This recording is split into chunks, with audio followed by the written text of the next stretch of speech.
You actually have to kind of get out of the digital realm in some ways and go and talk to humans. Welcome back. I'm here with Craig Silverman, co-founder of the new newsletter Indicator, and of course, a world-renowned disinformation expert. Great to have you. Thank you. Yeah. Okay, I want to know about how you do your job, Craig. Like, how are you sourcing and seeping through the digital deception out there? Yeah, you kind of have to dive into some of the worst parts of the internet, I guess, is one part of it. And so, I mean, the fancy term that people sometimes use is monitoring. So I have certain topics I'm really interested in. Like, we've done a lot of coverage of AI notifiers, the tools that can sort of undress people.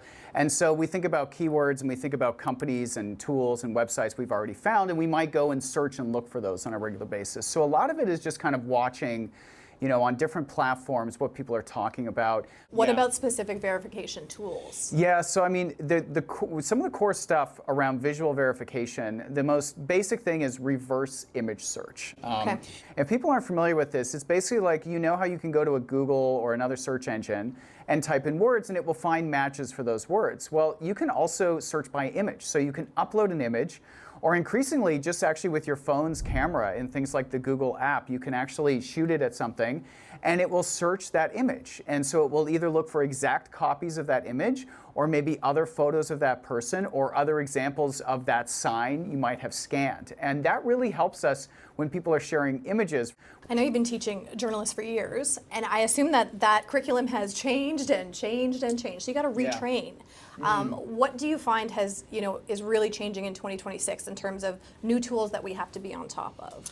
Yeah, I mean, the big thing that is really a big challenge for anyone trying to verify the digital environment is, of course, the rise of synthetic media. So, you know, when I was teaching how to kind of verify potentially AI-generated images a few years ago, I would point people to things like, well, you know, look at the hands, maybe there's 6 fingers on it.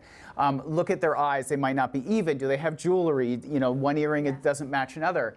And the reality is these models have gotten so good that those tips from a few years ago, they're pretty much not really going to work unless the model has done a really bad job and the person generating it didn't catch something.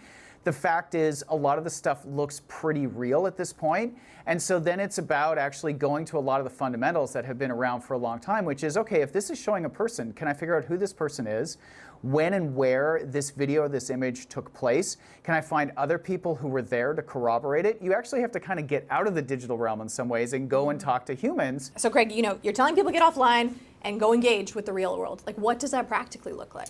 Yeah, I think for the average person, outside of an investigation is, you know, taking time away from your devices and really thinking about that and thinking about how it makes you feel to spend more time on them. But when it comes to the investigative element, if there is a real person being depicted in images or a video or a real event in a location, then it might mean going and calling and finding that person and saying, hey, were you here on that day? It might mean actually looking at that location in real life, or if you can't, going to things like Google Street View where you can view images of what that street corner or what have you look like. And so it's really dangerous to get tied up too much in tools when a lot of times it's our eyes, our ears, or our mouth going and talking to people that actually helps us figure things out a little bit more. You know, the fundamental thing is not rushing to judgment in a lot of cases because stuff will seem convincing today. I'm thinking ahead to the rest of the year, 2026. I know that misinformation, disinformation, flourishes around big events that happen. Yeah. Is there anything on your radar that people should be thinking about? Well, you know, the big ones are, as you say, big events. So what do we have this year? Well, we've got the Olympics coming up.